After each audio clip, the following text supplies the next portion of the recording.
নমস্কার দোস্ত। গত এক মাস ধরে ইরানের যে আন্দোলন চলছে সেই আন্দোলনের জেরে ইরানে এখনো পর্যন্ত কমপক্ষে 2 থেকে 3 হাজার মানুষ মারা গেছে, যেটা নানান খবর বা তথ্য অনুযায়ী সেই রিপোর্টটা বেরিয়েছে। তো এই হত্যাকাণ্ডের পিছনে ইরানের রেভলিউশনারি গার্ডের অনেক বড় একটা হাত রয়েছে, এবং এর পিছনে যে খামেনির যে ওইখানকার যে রাষ্ট্রপতি আল খামেনি, তার যে একটা মানে হাত রয়েছে বা তার একটা যে আদেশ রয়েছে সেই সেনাবাহিনীর উপরে যে এইসব মানুষগুলোকে হত্যা করো, রাস্তায় বেরোলে শুট অ্যান্ড সাইটের একটা অর্ডার দেওয়া হয়েছে। তো এর পিছনে যে খামেনির একটা কড়া নির্দেশ রয়েছে সেটা স্পষ্টতই বোঝা যায়। তো বিগত চৌঠা ডিসেম্বর আহ, 4ঠা ডিসেম্বর থেকে 8ই ডিসেম্বর আহ, প্রথম একটা বিদ্রোহ ছোটোখাটো রূপ নেয়। সেই বিদ্রোহটা ছিল শরিয়া কানুনের উপর নির্ভর করে। ওখানকার একজন মহিলা শরিয়া কানুনের বিরোধিতা করেন এবং হিজাব বা কোনো রকম পর্দার আড়ালে তিনি যেতে অস্বীকার করেন। 8ই ডিসেম্বরের পর থেকে এই বিদ্রোহটা আরো বেশি বড় ধরনের আন্দোলনের রূপ নেয়।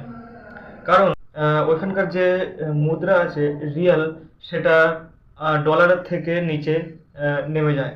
এই কারণে ওইখানকার যত যত বিদেশি ব্যবসায়ী আছে কি নিজের দেশে যত ব্যবসায়ী আছে, গরিব খেটে খাওয়া মানুষরা এই আন্দোলনে বড় সড়ো একটা আন্দোলন হস্তক্ষেপ রাখে। যার কারণে প্রায় বলতে গেলে গোটা ইরানবাসী এই বিদ্রোহের অংশগ্রহণ করে। এবং এই বিদ্রোহটা প্রথমে ধর্মীয় কারণে হলেও পরে পরে এই আন্দোলনটা নানা রকম দিক নির্ণয় করে। যেমন প্রথমে দেখা যায় যে ধর্মীয় কারণে শরিয়া লয়ের বিপক্ষে যে এই আন্দোলন হয়, এবং তারপরে দেখা যায় এটা মুদ্রাস্ফীতির কারণে এই আন্দোলনটা শুরু হচ্ছে, এটা দেখায়। তারপরে আবার দেখা যাচ্ছিল যে ওইখানকার যে পুরনো অধিবাসীরা আছে ইরানিয়ানরা, তো তাদের একটা দাবি এই আন্দোলনে হয় যে তারা সেই 2-3 হাজার বছরের পুরনো ইরানবাসী আবার সেই যুগে তারা যেতে চায়। এবং সেখানকার যে রাষ্ট্র রাষ্ট্রীয় যে ফ্ল্যাগ আছে সেই ফ্ল্যাগটাকে নিচে নামানো হয়। যখন এই আন্দোলন 2026-এর শুরুতে পড়ে, তখন ডোনাল্ড ট্রাম্প এই আন্দোলনে হস্তক্ষেপ করেন। বলা যেতে পারে 60 থেকে তিনি অংশগ্রহণ করেন এই আন্দোলনে। 31টি প্রদেশের 78টি শহরের প্রায় 220টি ছোট ছোট শহরে এই আন্দোলনটা ভাগ হয়ে যায়। তো এত বড় পরিমাণের আন্দোলন, এত বড় আন্দোলন এর আগে ইরানে 48 বছরের মধ্যে এই প্রথমবার প্রায় বলা চলে। কেননা এর আগেও ইরানে আন্দোলন হয়েছে, সেই আন্দোলনটা কিছু দূর সীমিত হয়েছে, দিয়ে আস্তে আস্তে থেমে যায়। যেমন 2019, 2017, 2018, 2022 একটা আন্দোলন হয়েছিল। তো এই আন্দোলনগুলো অতটা জোরদারভাবে হয় নাই, কিন্তু এই আন্দোলনটা যে চলছে 2025-এর ডিসেম্বর মাসের 8ই ডিসেম্বরে এই আন্দোলনটা শুরু হয়, এবং 28শে ডিসেম্বরে এই আন্দোলনটা একদম ব্যাপকভাবে চারিদিকে ছড়িয়ে পড়ে। ডোনাল্ড ট্রাম্প এই আন্দোলনকারীদের উদ্দেশ্যে একটা বার্তা পাঠায়, যেটার অর্থ হচ্ছে মেক ইরান গ্রেট এগেন। যেমন তিনি আমেরিকানদের বিষয়ে একটা বার্তা পাঠিয়েছিলেন যখন তার ভোটের সময় এসেছিল, মেক আমেরিকা গ্রেট এগেন।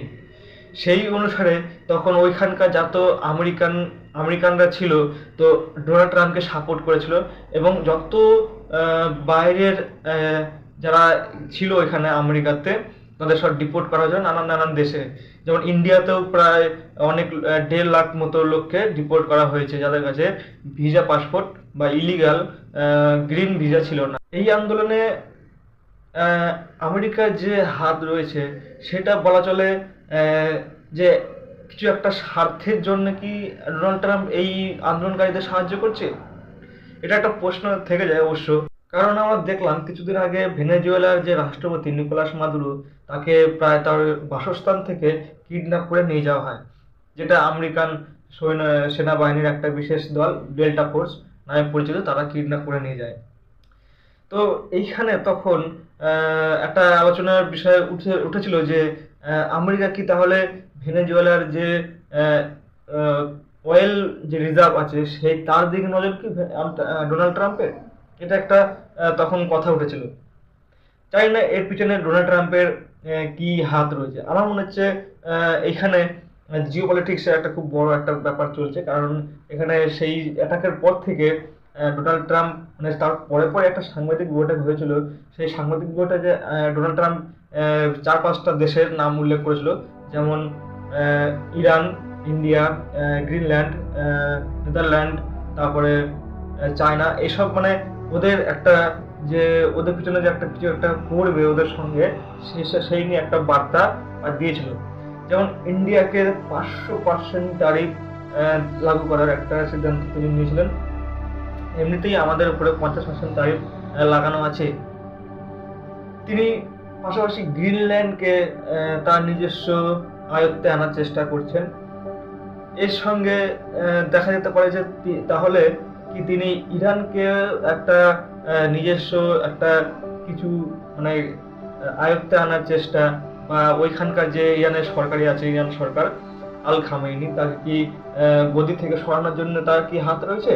ইরানে কমপক্ষে 2000 থেকে 3000 লোকের একটা মৃত্যুর খবর শোনা যাচ্ছে নানান তথ্য অনুযায়ী, এবং কয়েকশো লোককে জেলবন্দি করা হয়েছে, এবং ওইখানকার আইন অনুযায়ী অনেক লোককে ফাঁসি পর্যন্ত দেওয়া হয়েছে, যার মধ্যে এবং ওইখানকার যে গার্ড রয়েছে, রেগুলেশনারি গার্ড, সেই গার্ড কিন্তু প্রথমে এই কার্যকলাপে অংশগ্রহণ করতে রাজি হয়নি, বা আল খামেনির আদেশে নিয়ম পালন করেনি, বা আন্দোলনকারীদের উপরে ডাইরেক্ট শুট অ্যান্ড ফায়ার করার চেষ্টা করেনি তারা।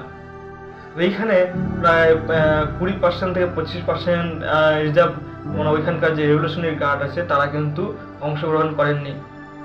এই পরিস্থিতিতে ইরানের সরকার মানে আল খামেনি ইরাক থেকে তাদের শরিয়া সৈন্য যারা আছে, শরিয়া রক্ষক যে সৈন্যরা, তাদেরকে কিন্তু তিনি মানে দেশে আসতে অনুরোধ জানায়, এবং তারা পারস্য ভূমধ্যসাগর পেরিয়ে প্রায় 800 পরে প্রায় কমসে কম 5000 ইরাকি সৈন্য তাদের দেশে অনুপ্রবেশ করে, এবং তারা প্রথমে ছদ্মবেশে ওই দলের আন্দোলনের ভিড়ের মধ্যে লুকিয়ে পড়ে, এবং আন্দোলনের যে মুখ্য মানে কর্মচারী বা আন্দোলনের যারা বিশেষ নেতা ওই সময় হয়ে উঠেছেন, তাদেরকে চিহ্নিত করেন এবং তাদেরকে গোপনে গুম, হত্যা এবং এমনকি ডাইরেক্ট শুটও করে দেন।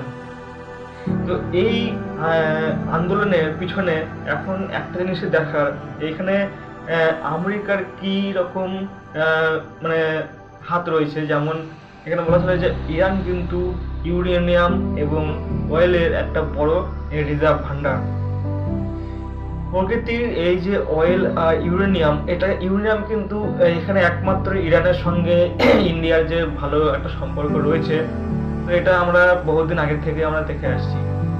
ইতিমধ্যে ইন্ডিয়ান সরকার নরেন্দ্র মোদী আদেশে বা ইন্ডিয়ান সরকারের আদেশে প্রায় কয়েক লক্ষ ভারতবাসীকে মানে সঙ্গে সঙ্গে রিসেন্টলি আসতে অনুরোধ করা হয়েছে যে তারা যেন বেশি দিন ইরানে না থাকে।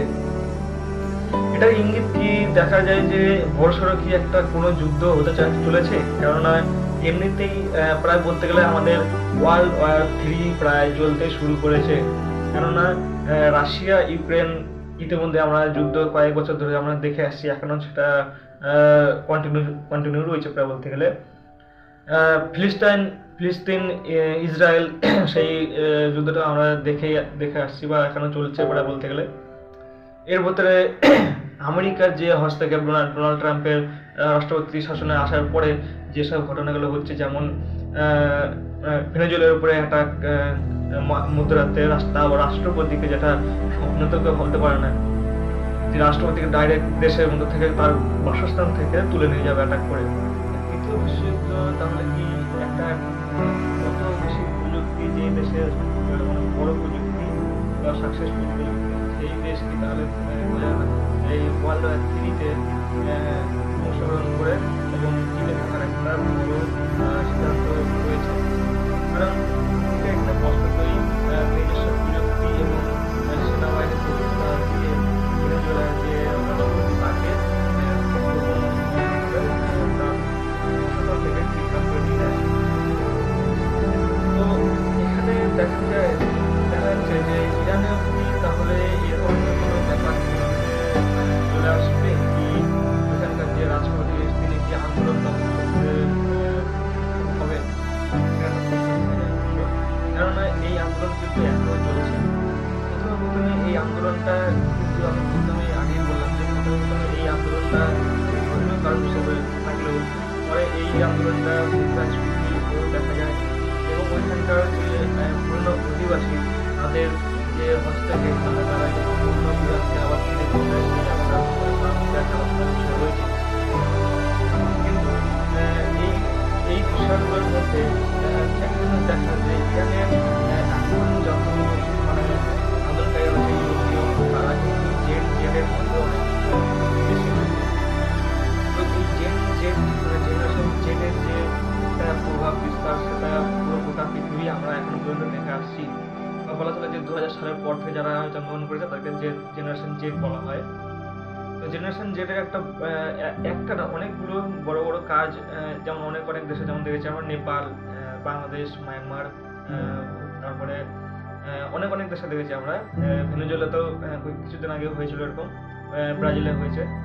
তো এই জেনারেশন জেডের কিন্তু সরকারকে পতন করার বা সরকারকে তার গদি থেকে সরানোর একটা বড়সড় ভূমিকা থাকে, যেটা এখন ইরানে আমরা দেখতে পাচ্ছি যে ওইখানকার জেনারেশন জেড এবং আন্দোলনকারীরা এবং ব্যবসায়ী যত মানুষ আছে, মানে গরিব থেকে শুরু করে বড়লোক পর্যন্ত সবাই কিন্তু ইরান সরকারের এখন বিরোধিতা করছে। এখানকার যে পুরনো রাজতন্ত্র আছে সেই রাজতন্ত্রকে কিন্তু ডোনাল্ড ট্রাম্প সাপোর্ট করছেন। ইরানের রেভলিউশনারি গার্ড কিন্তু এই আন্দোলনকে দ্রব্যমূল্য বৃদ্ধি বা মুদ্রাস্ফীতি বা ধর্মীয় কারণ হিসেবে দেখছেন না। তারা এই আন্দোলনকে সরকারের বিরুদ্ধে ছুড়ে দেওয়া একটা চ্যালেঞ্জ বলেই মনে করছেন এবং তারা সরকারের পক্ষে হিসেবে তারা এই আন্দোলনকে কঠোরভাবে দমন করার চেষ্টা এখনও চালিয়ে যাচ্ছেন। বিদেশি কূটনীতিবিদ এবং রাষ্ট্র নেতারা চাইব যে তারা শান্তির পর্যায়ে ফিরে আসুক। শুধুমাত্র কূটনীতি বা যুদ্ধর মাধ্যমেই সব সমাধান হয় না, বসে একসঙ্গে বৈঠক করে সমাধান করা যায়। আশা করব সবাই শান্তির পর্যায়ে ফিরে আসবে। আমার চ্যানেলটিকে যদি আপনাদের পছন্দ হয় তাহলে সাবস্ক্রাইব করবেন এবং লাইক, কমেন্ট, শেয়ার করবেন। ধন্যবাদ।